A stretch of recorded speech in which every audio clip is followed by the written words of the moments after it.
혹시 집안의 어지러움이 마음까지 어지럽힌다고 느껴본 적 있으신가요? 저 역시 수년간 그런 삶을 살았습니다. 서랍 속엔 쓰지 않는 물건들로 가득했고 선반은 넘칠 듯 꽉 차 있었으며 방은 실제보다 훨씬 좁게 느껴졌습니다. 그러던 어느 날 일본 문화 속에 담긴 놀라운 원칙들을 알게 되었습니다. 수천 년을 이어온 이 원칙들은 공간을 평화롭고 조화로운 안식처로 바꾸는 힘을 가지고 있었습니다. 단순히 청소를 잘하는 것이 아니라 본질에 집중하며 삶을 정돈해 나가는 태도였습니다. 불필요한 것을 내려놓고 꼭 필요한 것들과만 함께하는 삶. 각 물건에 의미를 부여하고 빈 공간마저 채워야 할 대상으로 보지 않고 있는 그대로 음미하는 삶. 오늘 저는 여러분께 그런 삶을 위한 8가지 일본의 원칙을 소개해 드리려 합니다. 당신의 집이 조용한 안식처가 되도록 돕는 작지만 강력한 변화의 시작입니다. 원칙 1. 필요 없는 집착을 내려놓는 법. 지금 당장 집 안 서랍 하나를 열어본다면 몇 년째 손도 대지 않은 물건들이 고요하게 잠들어 있을지도 모릅니다. 저 역시 늘 그랬습니다. 언젠가 필요할지도 모른다는 마음에 이것저것 챙겨두었지만 정작 그 물건들이 다시 쓰인 적은 거의 없었고 무심코 남겨둔 그것들이 제 마음 한켠에 조용히 쌓여가며 과거의 시간을 떠안고 살게 만들었습니다.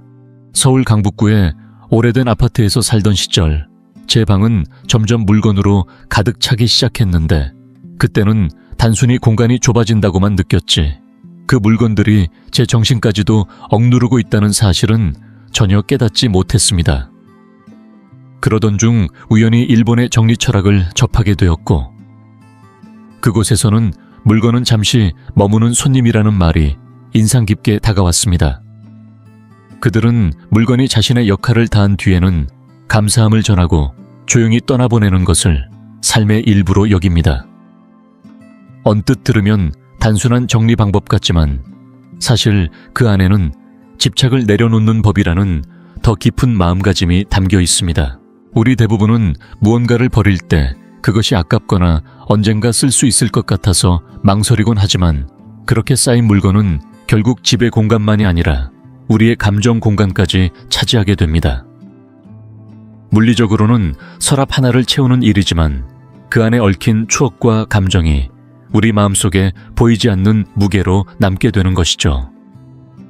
어느 날 저는 큰 결심을 하고 방 안에 종이 상자 하나를 꺼내 놓았습니다.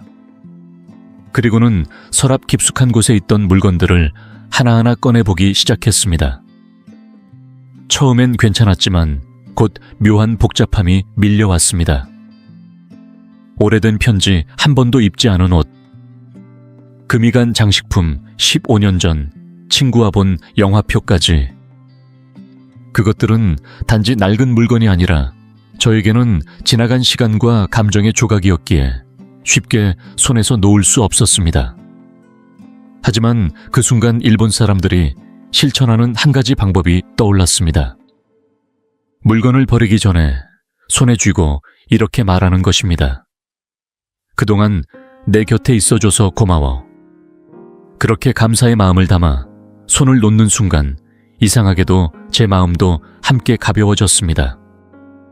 처음에는 어색했지만 그 짧은 인사 하나로 물건과 감정 사이의 끈이 부드럽게 풀려나가는 것을 느꼈습니다. 그때 깨달았습니다. 기억은 물건 속에 있는 것이 아니라 바로 내 안에 있다는 사실을요. 사실 우리는 무언가를 버리지 못하는 이유가 단순히 아까워서가 아니라 잊을까봐, 허전할까봐, 혹은 아무것도 남지 않을까봐 두려워서일지도 모릅니다. 하지만 진실은 정반대였습니다. 불필요한 것들을 정리하면 오히려 새로운 것이 들어올 공간이 생깁니다. 새로운 경험, 새로운 감정, 더 가벼운 마음까지. 내려놓는다는 건 텅 비우는 것이 아니라 채울 수 있는 여백을 만드는 일이라는 걸 알게 되었습니다. 혹시 지금 당신의 집 어딘가에도 그런 물건들이 자리 잡고 있지는 않으신가요? 만약 있다면 오늘 단 한 군데만 정해 실천해보세요. 서랍 하나, 선반 한 칸, 혹은 자주 눈에 밟히는 그 공간 한 군데만이라도 괜찮습니다. 그 앞에 앉아 스스로에게 이렇게 물어보는 겁니다. 이 물건은 지금의 나에게 정말 필요한가? 이것이 지금 나를 행복하게 만들고 있는가? 그냥 오래 있었기 때문에 익숙한 건 아닌가? 그리고 이것을 누군가에게 나눠준다면 더 가치 있게 쓰일 수 있지 않을까? 극단적 분리란 무작정 모든 것을 다 버리라는 의미가 아닙니다. 중요한 것은 내가 지금 살아가는 삶에 정말 필요한 것만 곁에 두는 연습입니다. 그렇게 꼭 필요한 것만 남기다 보면 물건은 줄어드는데 이상하게도 삶은 훨씬 풍성해지는 경험을 하게 됩니다. 줄이는 게 아니라 본질만 남기는 것이고 그 속에서 우리는 단순함 속에 자유를 발견하게 되는 겁니다. 기억하세요. 당신의 집은 오래된 추억을 쌓아두는 창고가 아닙니다. 당신이 앞으로 어떤 삶을 살고 싶은지를 보여주는 지금 이 순간의 당신을 비추는 거울입니다. 원칙 2. 이치고이치에 지금 이 순간을 위한 삶. 얼마 전 부엌 찬장의 깊은 구석에서 오래된 다기 세트를 발견한 적이 있습니다. 고운 금빛 무늬가 새겨진 도자기 찻잔들이 가지런히 담겨 있었고 그 세트는 돌아가신 어머니께 물려받은 제게 참으로 소중한 물건이었습니다. 처음 받았을 땐 특별한 날이 오면 꼭 꺼내서 써야지 하고 생각했지만 현실은 달랐습니다. 어느새 세월은 흘렀고 그 특별한 날은 오지 않았으며 다기 세트는 먼지만 쌓인 채 조용히 잊혀져 있었습니다. 그러다 어느 날 일본의 다도 문화 속에 담긴 이치고이치에라는 개념을 알게 되었고 제 마음에 깊은 울림이 일었습니다. 이치고이치에는 지금 이 순간은 단 한 번뿐이며 다시는 오지 않는다는 뜻을 품고 있으며 그 정신은 일본인의 일상 곳곳에 스며들어 있었습니다. 찻잔 하나를 고를 때도 누군가와 나누는 인사 한마디에도 그들은 다시는 돌아오지 않을 순간을 소중히 대하는 삶의 태도를 가지고 있었죠. 우리는 종종 아끼고 아끼다가 결국은 아무것도 누리지 못한 채 많은 것들을 흘려보냅니다. 예쁜 옷은 입기 아깝다고 넣어두고 귀한 찻잔은 손님이 올 때만 써야 한다며 봉인해두고 향 좋은 향수는 특별한 날이 오기 전엔 절대 뿌리지 않곤 하죠. 그런데 그렇게 미루는 사이 지금 누릴 수 있는 작고 소중한 기회들은 사라지고 우리는 결국 아무것도 사용하지 못한 채 후회만 남기기 일쑤입니다. 이치고이치에는 말합니다. 오늘이야말로 가장 특별한 날이며 지금 이 순간이야말로 내가 살아있음을 느낄 수 있는 진짜 시간이라는 것을요. 그래서 저는 어느 날부터 아침에 일어나면 제일 좋아하는 찻잔으로 따뜻한 차를 마시고 외출 계획이 없어도 좋아하는 옷을 입고 마트에 다녀오고 특별한 약속이 없어도 기분 좋아지는 향수를 살짝 뿌리는 하루를 살아가기 시작했습니다. 그 작은 변화들이 하루를 다르게 만들고 무심히 지나가던 시간이 하나하나 의미 있는 순간으로 바뀌는 걸 느끼게 되었습니다. 그래서 저는 오늘 이 글을 보고 있는 당신에게도 제안드리고 싶습니다. 늘 아껴두기만 했던 옷 한 벌, 쉽게 꺼내지 못했던 그릇 하나 혹은 사용하기 아까웠던 물건 하나를 오늘은 스스로에게 선물해보세요. 혼자 있는 날이더라도 아무런 특별한 일정이 없더라도 그 하루를 특별하게 만드는 힘은 언제나 나 자신의 선택에서 비롯됩니다. 인생은 기다리는 것이 아니라 오늘을 어떻게 살아내느냐에 달려 있습니다. 언젠가를 위해 미루지 말고 지금 이 순간을 온전히 살아가며 스스로의 삶을 아끼고 돌보는 일이야말로 진정한 여유이고 삶의 품격이라는 것을 우리는 너무 늦기 전에 배워야 합니다.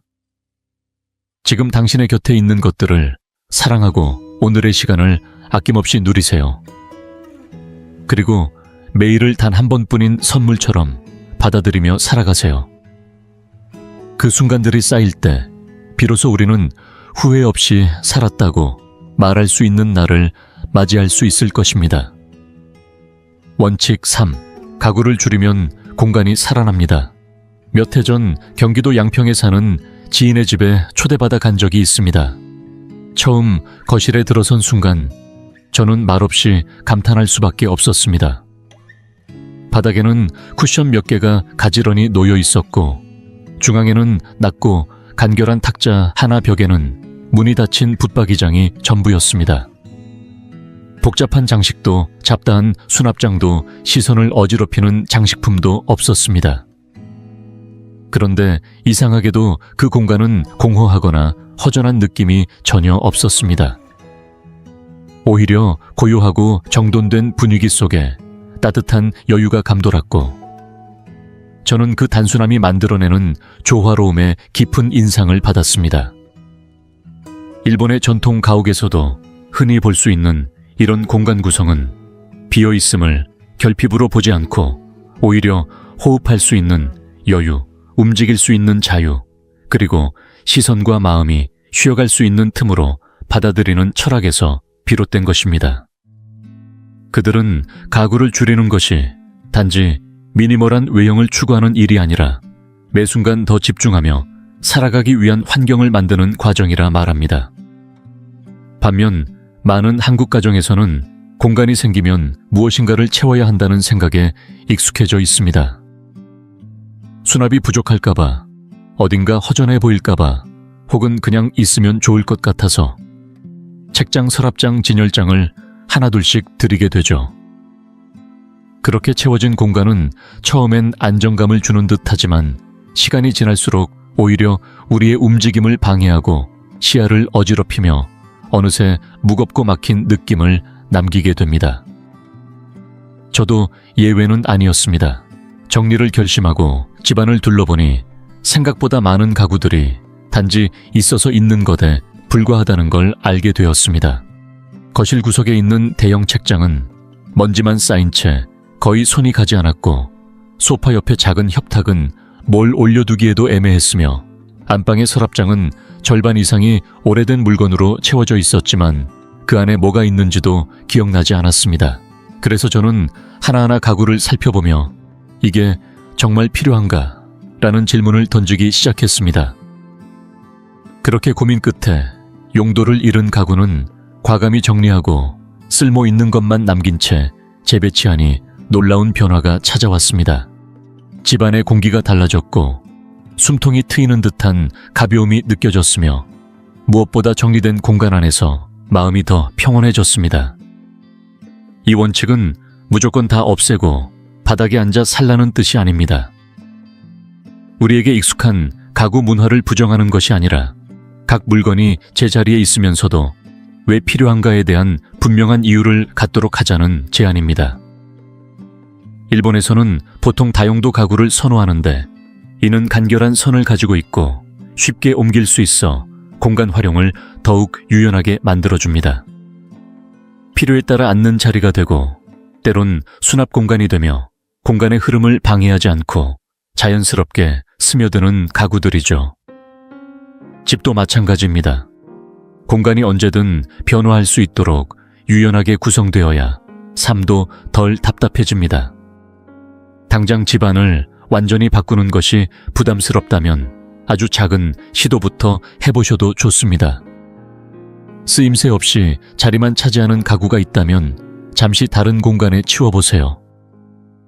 며칠만 그 상태로 살아보면 정말 필요한 것이 무엇인지 몸이 먼저 말해줄 겁니다.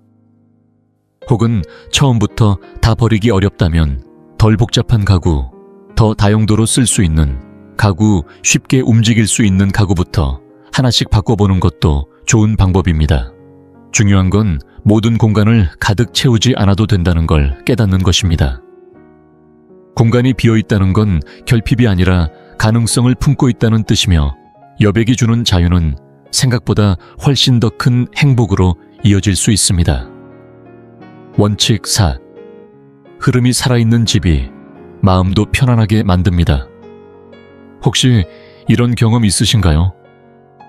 어떤 공간에 들어섰을 때 말로 설명하긴 어렵지만 괜히 숨이 편안해지고 마음이 차분해졌던 적, 혹은 반대로 이유는 모르겠지만 괜히 답답하고 불편하게 느껴졌던 공간, 이런 감각은 단순한 기분 탓이 아니라 공간 안에 흐르는 기운, 즉 에너지 흐름과 관련이 있습니다.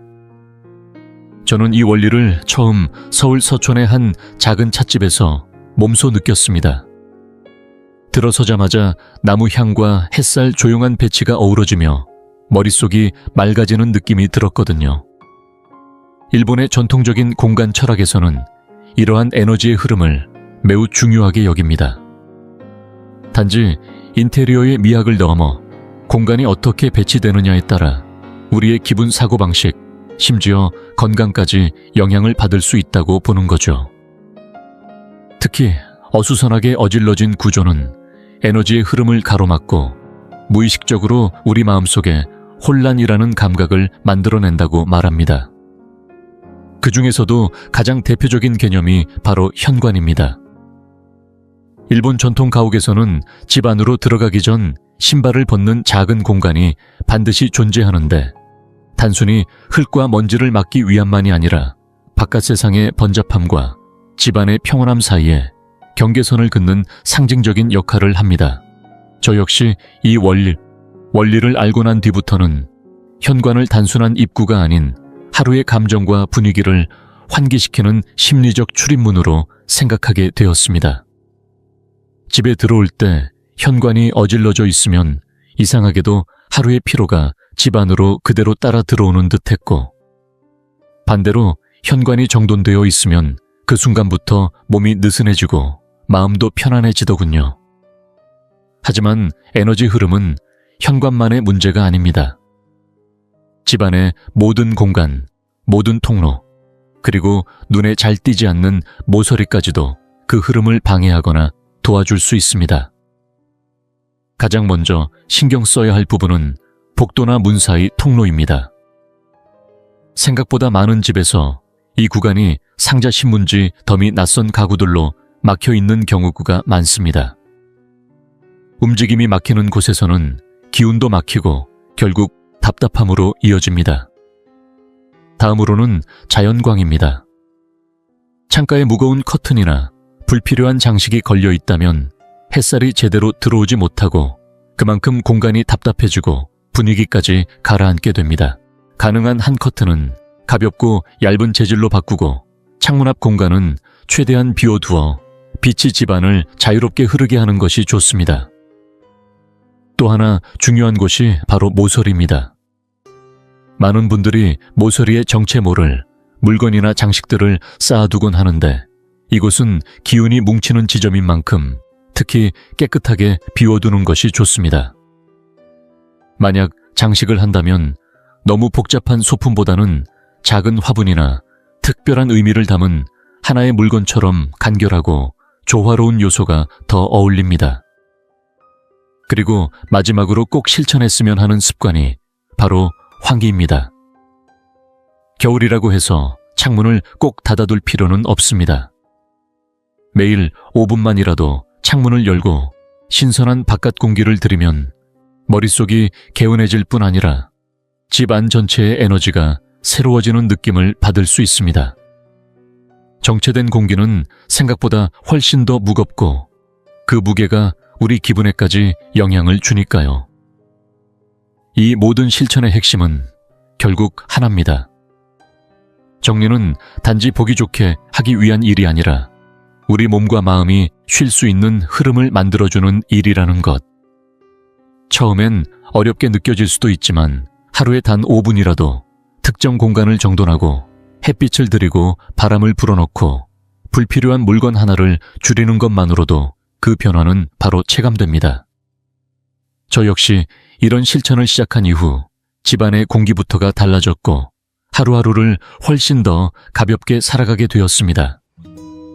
결국 깨달은 건 이 한 가지였습니다.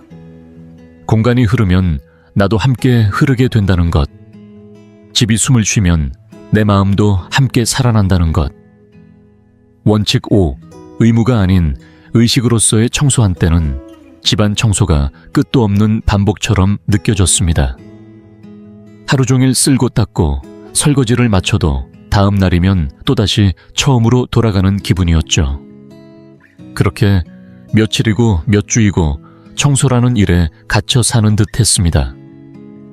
그런데 어느 날 일본에서 전해 내려오는 청소에 대한 철학을 알게 된 후 제 시선이 완전히 바뀌었습니다.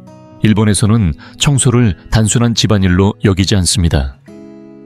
그것은 공간에 대한 감사이자 나 자신을 위한 배려입니다. 사찰에서 수행하는 스님들은 매일 새벽 마당을 쓸며 하루를 시작합니다. 흙이 묻어 있어서가 아니라 마음을 정화하고 집중하는 수행의 한 방법인 것이죠. 초등학교에서도 아이들이 자신이 공부하는 교실을 직접 청소합니다. 누가 시켜서가 아니라 질서와 존중을 배우는 자연스러운 생활 교육으로 받아들입니다. 그 모습에서 저는 중요한 사실을 깨달았습니다. 집이라는 공간은 결국 우리의 마음을 비추는 거울이라는 것. 공간이 어지럽고 혼란스러울수록 우리의 내면 역시 흔들리고 있다는 신호입니다. 그래서 저는 청소를 하루를 닫고 마음을 여는 의식으로 바라보기 시작했습니다. 첫째, 청소할 때는 마음을 담아야 합니다. 서둘러 끝내는 것이 아니라 지금 이 순간에 집중하며 하나하나 정리해 나가는 것이 중요합니다. 빗자루질을 하며 머릿속의 잡념도 함께 쓸어내고 설거지를 하면서는 물의 따뜻함과 소리 그 감각을 느껴보세요. 빨래를 개면서는 옷이 나를 어떻게 감싸고 지켜주었는지를 떠올려 보세요. 이 모든 행위는 단순한 정리가 아닌 스스로를 보듬는 시간이 됩니다. 둘째, 조금씩 자주라는 원칙을 실천하세요. 주말이 되어야 청소를 몰아서 하는 방식은 우리를 쉽게 지치게 합니다.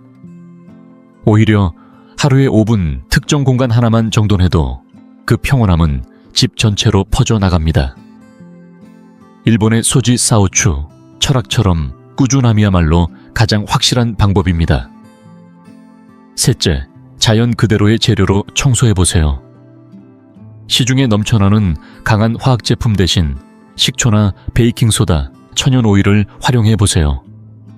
부드러운 면천으로 닦아내고 일회용보다는 되씻어 쓰는 천을 쓰는 것도 작은 실천이 됩니다. 이런 변화는 청소를 보다 안전하고 환경에도 이로운 과정으로 바꿔줍니다. 마지막으로 청소를 휴식의 시간으로 바꿔보세요. 은은한 음악을 틀고 좋아하는 향을 피워보세요. 그렇게 분위기를 조성하면 청소는 더 이상 고된 노동이 아닌 평온한 일상이 됩니다. 저 역시 처음에는 단순한 시도로 시작했지만 점점 집안이 밝아지고 제 마음도 한결 가벼워졌습니다.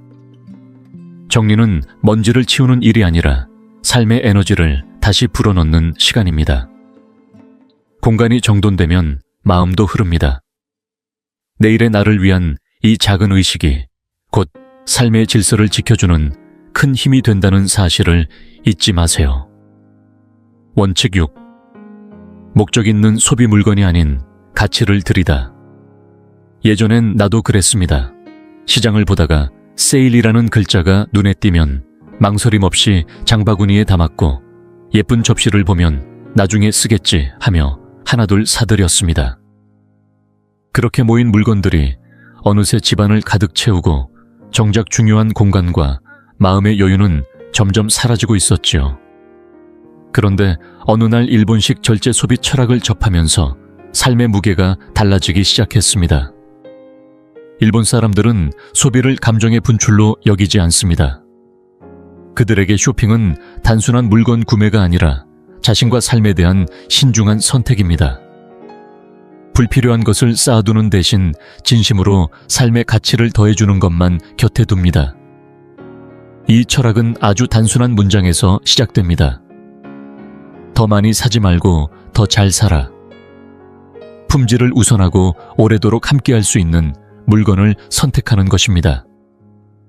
첫째, 좋은 것 하나의 미학입니다. 싸고 많은 것보다 견고하고 아름다운 것 하나를 고르는 마음가짐이지요. 서울 종로에 사는 김영자 할머니는 20년 전 시어머님께 선물 받은 도자기 찻잔 세트를 아직도 쓰십니다. 매일 아침 그 찻잔에 따뜻한 차를 따를 때면 단순한 그릇이 아니라 시간을 품은 이야기로 다가온다고 하셨어요. 옷도 마찬가지입니다. 유행에 휩쓸리지 않고 몸에 맞고 오래 입을 수 있는 옷을 고르면 옷장이 넓어지지 않아도 마음은 풍요로워집니다. 둘째, 충동 구매를 피하는 습관입니다. 기분이 울적할 때 무료함을 달래기 위해 또는 오늘만 하는 특가라는 말에 혹해 사버린 물건들이 집 구석구석 쌓여가는 경험 누구나 있지요. 일본에서는 30일 보류법이라는 방법을 씁니다. 갖고 싶은 물건이 생기면 그 자리에서 사지 않고 30일을 기다려 봅니다. 그 시간이 지나도 여전히 필요하다면 그때 사라는 것이죠. 놀랍게도 열의 8분 그 사이에 마음이 바뀝니다. 진짜 필요한 것이 아니었음을 알게 되는 겁니다. 셋째, 이미 가지고 있는 것을 다시 바라보는 태도입니다. 새로 사는 대신 지금 내 곁에 있는 물건에 가치를 다시 불어넣는 것입니다. 고장난 물건을 고쳐 쓰고 입지 않는 옷은 수선해서 다시 입고 낡은 책장은 칠을 새로 해 새 생명을 불어넣을 수 있습니다. 물건은 버릴 때가 아니라 다시 살릴 때 비로소 나와 함께하는 존재가 됩니다.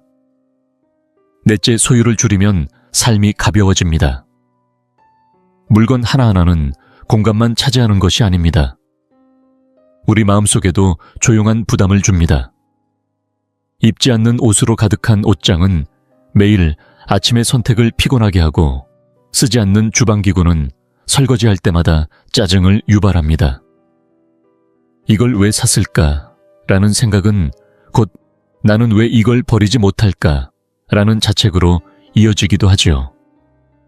하지만 목적 있는 소비는 다릅니다. 어떤 물건이 집에 들어오게 될 때 그것은 공간과 에너지 두 가지를 함께 차지합니다. 그래서 신중하게 드리고 오랫동안 곁에 두는 겁니다. 이제는 저도 새로운 물건을 살 때마다 스스로에게 질문을 던집니다. 이건 진짜로 나에게 필요한가? 얼마나 오래 쓸 수 있을까?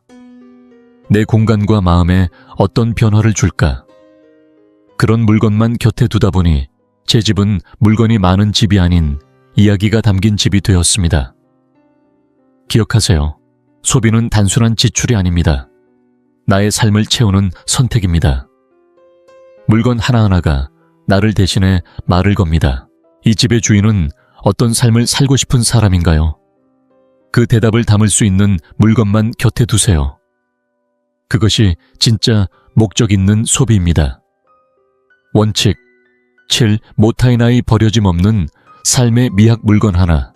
음식 한 조각 시간과 에너지조차도 헛되이 흘려보내지 않겠다는 다짐.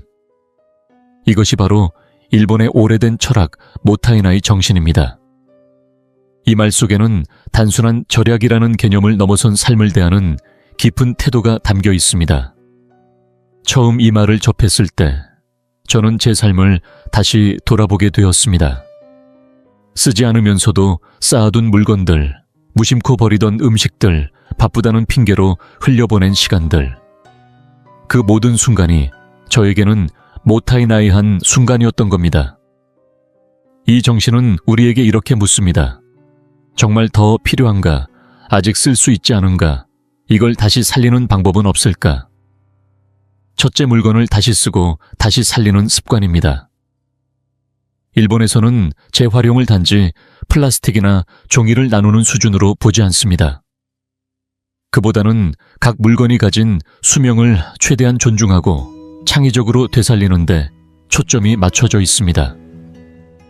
낡은 옷을 예쁜 가방으로 바꾸거나 깨진 그릇을 수리해 소중한 장식품으로 사용하는 일은 흔한 일상입니다. 저도 처음에는 고장난 물건을 보면 바로 버릴 생각부터 했습니다. 하지만 지금은 고쳐서 쓸 방법을 먼저 찾습니다. 그 과정에서 얻는 기쁨은 새 것을 살 때의 만족감과는 전혀 다른 깊이를 가지고 있습니다.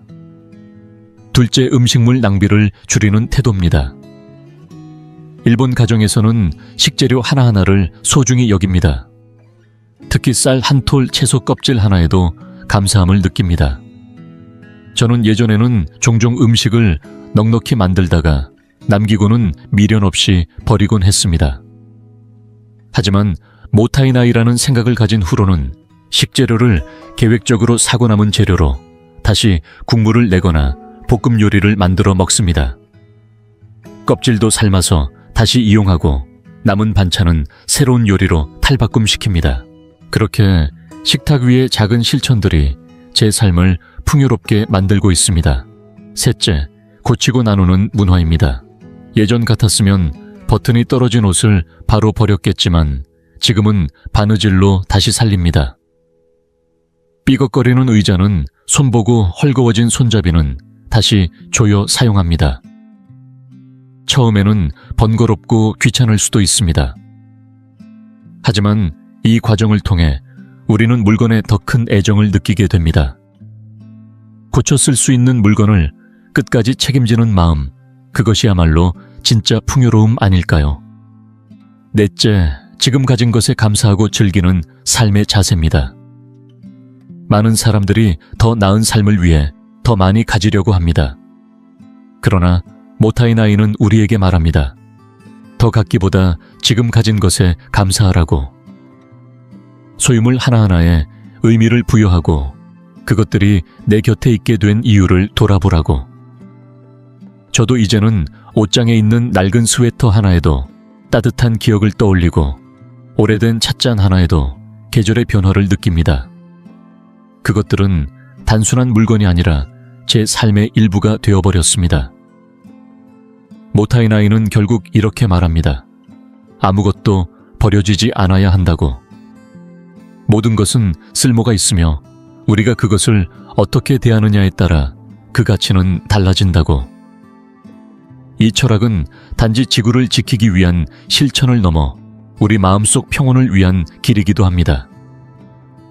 집안의 물건이 줄어들수록 내 안의 여유는 커져만 갑니다. 그리고 그 여유 속에서 우리는 진짜 소중한 것이 무엇인지 알게 됩니다. 물건뿐만 아니라 시간과 감정까지도 허투루 흘려보내지 않겠다는 다짐. 그것이 진정한 모타이나이의 시작입니다. 원칙 8여백에 대한 존중 비워냄이 체온보다 깊을 때 우리는 흔히 비어있음을 결핍으로 여깁니다. 텅 빈 방, 텅 빈 서랍 비어있는 시간을 보면 본능적으로 무언가 부족하다고 느끼곤 하죠. 하지만 일본의 오래된 철학은 그 반대를 이야기합니다. 그들은 여백을 단순한 빈 공간이 아닌 가능성과 평온, 그리고 명료함으로 가득 찬 채워진 공간으로 바라봅니다. 저 또한 이 개념을 받아들이면서 삶과 집을 바라보는 방식이 완전히 바뀌었습니다. 일본의 전통 가옥이나 정원 그림 글씨에 이르기까지 여백은 그 자체로 아름다움의 일부입니다.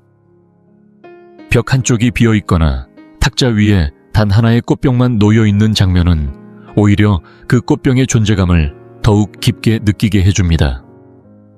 그림에서도 붓글씨에서도 마찬가지입니다. 획이 없는 여백은 단지 빈 공간이 아니라 그 획을 더욱 돋보이게 만드는 무대입니다. 저는 한때 서울 마포구의 낡은 아파트에서 살며 집안 곳곳에 뭔가를 채워넣는데 익숙해 있었습니다.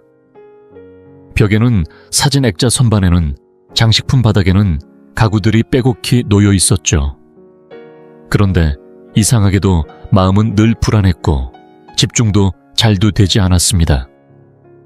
그러던 어느 날 일본의 여백의 미라는 개념을 접하고 조금씩 실천해보기로 했습니다. 먼저는 집안의 장식품부터 줄였습니다. 선반을 비우고 탁자 위의 소품들을 하나씩 치웠습니다. 그렇게 공간을 비워나가자 놀라운 변화가 찾아왔습니다. 시선이 머무는 곳마다 숨 쉴 틈이 생기고 머릿속도 한결 가벼워졌습니다. 마치 마음속까지 정돈되는 기분이었습니다. 여백은 단순한 물리적 공간이 아니라 정신을 쉬게 하는 쉼터였던 겁니다. 또한 여백은 집안의 흐름과 에너지에도 큰 영향을 미칩니다. 일본에서는 기라고 부르듯 에너지가 막히지 않고 자유롭게 흐르기 위해서는 공간에 숨통이 트여 있어야 한다고 말합니다. 가구나 물건을 빈틈없이 채워 넣으면 기운이 맴돌 수 없습니다. 하지만 여백을 남기면 바람도 시선도 에너지도 자연스럽게 흐릅니다. 결과적으로 우리는 그 안에서 더 평온해지고 집중력이 높아지며 감정의 균형도 찾을 수 있게 되죠. 여백은 또한 삶에 대한 태도이기도 합니다. 필요 없는 것을 과감히 덜어내고 꼭 필요한 것에 집중할 수 있는 용기. 그것이 바로 여백이 우리에게 주는 가장 큰 선물입니다.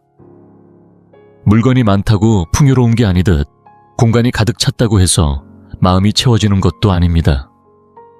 오히려 적절히 비워냈을 때 진짜 나에게 필요한 것이 무엇인지가 또렷이 보이기 시작합니다.